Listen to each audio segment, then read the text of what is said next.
It's getting late. Hello, everybody, and welcome to Wine Library TV. I am your host, Gary Vaynerchuk, and this is Wine Library TV. So we had to bring out the 95-point challenge. 4 massively huge structured bombs, 1 big glass, 1 tired host, and 1 long day. But we're going to finish off strong because that's just what we do on WLTV. What is my beard growing through the episodes?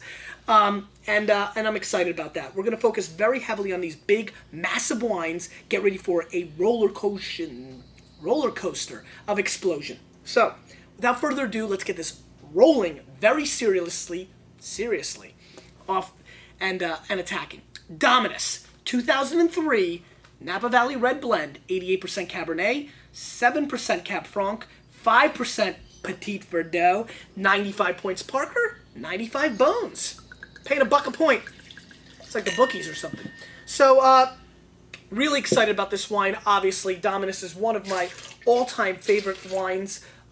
91 Dominus, 94 Dominus, 97 Dominus, 87 Dominus. I mean, we're talking about probably 3 or 4 of my favorite all-time top 500 wines, which we'll be having a website coming. Go to Gary Vaynerchuk's top 500 wines of alltime.com right now, and you will be stunned what you will see. You'll enjoy it. Anyway, let's really attack this.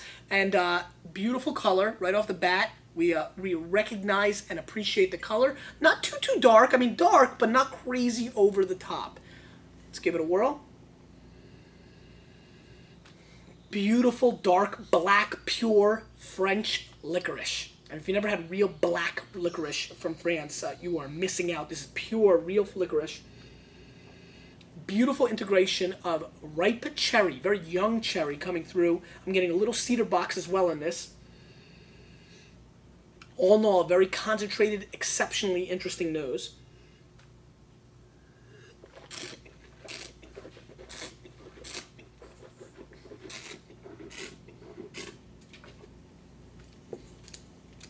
I needed a pep, and we're right off on the right stuff. Ooh, beautiful. This has enormous amounts of elegance. I mean, just a polished princess, as I like to call them. P squared on Dominus. Beautiful ripe fruit, dark cherry. I have a lovely chocolate aspect. The heat is perfectly integrated, meaning the alcohol is under control. Ripe firm tannins, and a long finish. Just exactly what you expect from Dominus. This tastes like a top-notch Bordeaux in California with a little California lovin', California dreamin', and I'm feeling this wine. This is very well made. I'm getting cedar box, a little hint of tobacco. Give me even like a little, shrub action. I'm getting like some kind of earthy pine needle aspect. I mean, I'm not, kind of like shrubs, dried shrubs.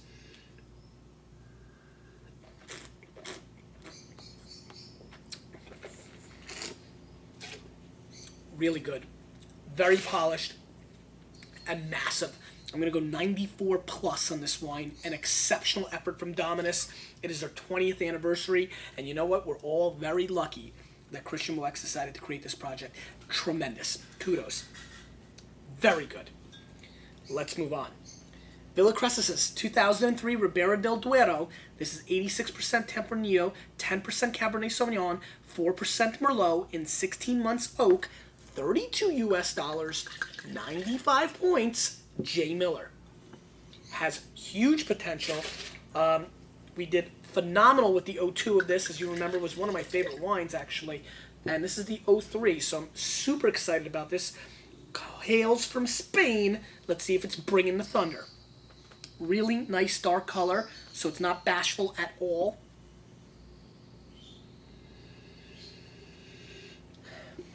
Beautiful nose.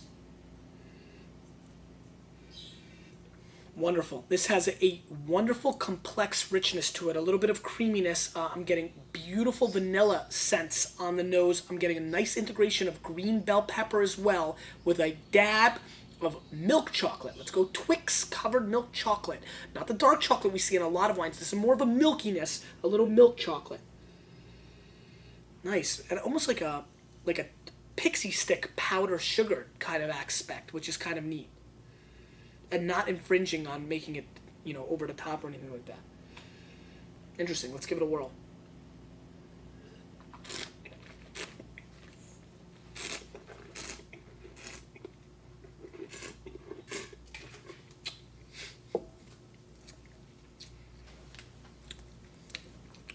Home run.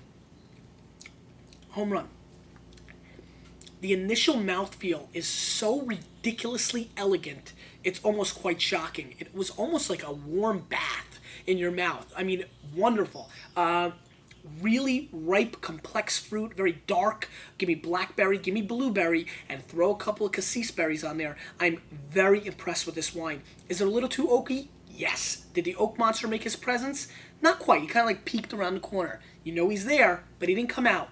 Well made, very elegant, great richness. Really coats your palate. This is going to be a screaming steal. I'm going 93 plus on this wine. I think it's exceptional, and for $32, it's a screaming value. If you're looking for a phenomenal bottle of wine that's bringing an enormous amount of richness, this is a wine you need to seek out. For $32, there's no way anybody who's drinking quality wine in this world that doesn't mind a little New Worldness. But again, not too New World, which is great.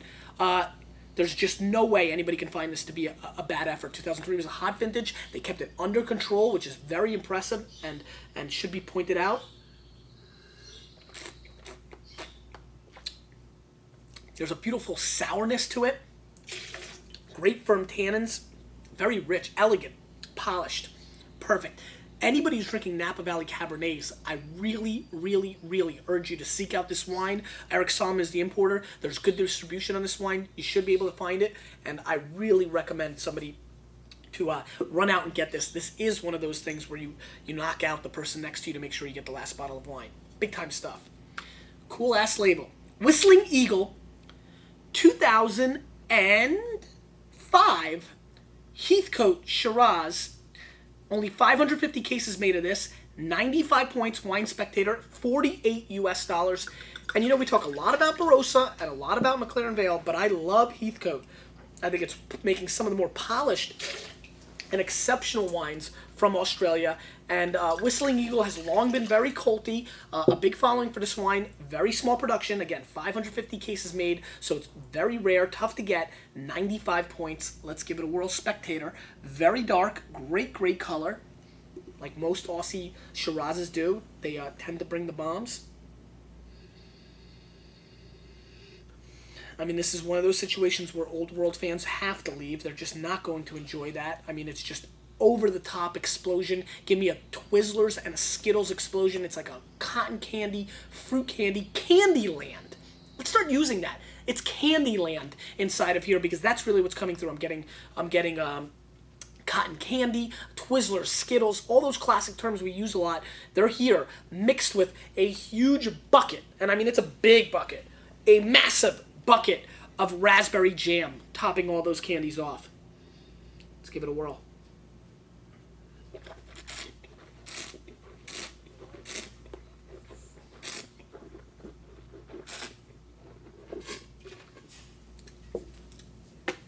A little bit more under control than I thought it would be. I really expected a screaming fun house of Shiraz flavors. Listen, this is an over-the-top fruit bomb. Oak Monster is riding My Little Pony through a rainbow of fruit candies. I mean, this is an absolute explosion of New World seduction, over the top, it's over the top. So this is kind of one of those wines you got to draw a line in the sand. For many people, this is a 95-point wine. For others, again, this is like an 80-point wine because they hate this style. I'm kind of following a little bit in between that. I think it's a good effort. I'm excited that they kept it somewhat under control. It's not a complete brouhaha of flavors. Like that, right? Vocab word. But I've got to tell you, not all the way my style. I think it's a good bottle of wine. I kind of like it. This is kind of the ones that, there's a certain time and place. Fireplace, 6 degrees outside, burning marshmallows, playing the Nintendo Wii, and drinking the Whistling Eagle Shiraz. I'm going to give it 91 points, and for $48, I would say that is a pass. I've got to say, as I'm talking, I am shockingly awakened by the enormity of a plum flavor on the finish, which continues in my palate as well now. So it is bringing an enormous amount of fruit and flavors, and something for people that love the bombs that they should absolutely seek out. Finally, Rolf Binder, and this is a very, very hot, sought-after wine. 2005, Hanisch Vineyards Shiraz, 77 US dollars, 95 points, Robert Parker from Barossa Valley. I wanted to finish with some bombs because you know what? I deserve it. It's been a long day. You've seen this over 2 weeks. I've done this over 1 day, so it's exciting. But, you know, this is kind of the normalcy. This is what I do day to day anyway. You're just getting to see it all on film today, so that makes it kind of fun. It's getting dark out. It was light when we started. It's kind of fun. This is a massively highly collected wine. The Rolf Binder is really, really sought after. Really nice dark color again. Australia will never lack color. I mean, it's legitimately, when I think of Australian wine, I think of them strolling into Hollywood tans and tanning 3 times a day, every day for the rest of their lives. Color will never be an issue. No lack of getting color. On the nose, this is approaching that thing that I fear. It's got that milkiness. The oak is coming through very seriously, and it's like a syringe full of chocolate-covered raspberry reduction sauce. So right off the bat, there is a little hesitation because this is the kind of fruit bombs that I completely am dismayed by. Let's give it a whirl.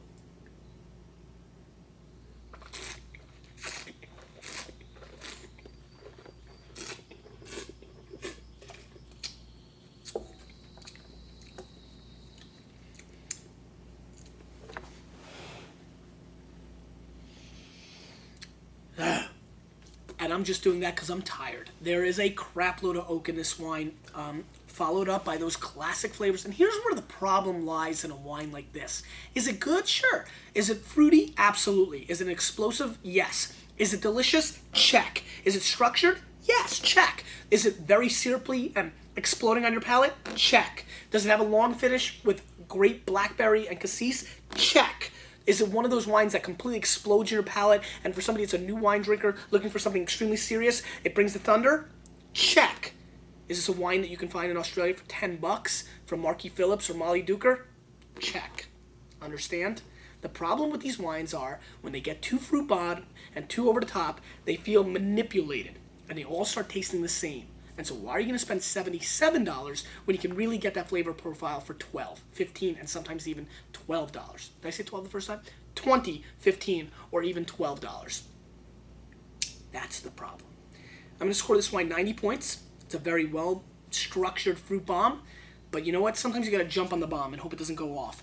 That's the case here. Psh, crap, it went off. And the problem there lies that, you know what? Too many of these wines go off, and you're able to find them for half, a quarter, and sometimes 1/10 of the price of what you're drinking. And that gets me very nervous because a pillar box red sometimes tastes exactly like these wines. And these wines are far more expensive. It's dangerous. It's dangerous. So, my question today is, let's get right to the cusp of the matter. I consider myself neutral. Where do you lie in the old world, new world game? Are you a new world fan, old world? If you're a new world fan, say bomb. If you're an old world fan, say dirty. Are you a bomb or are you dirty? Or are you like me, a dirty bomb? Because you, with a little bit of me, and a long ass day, we're changing the wine world, aren't we?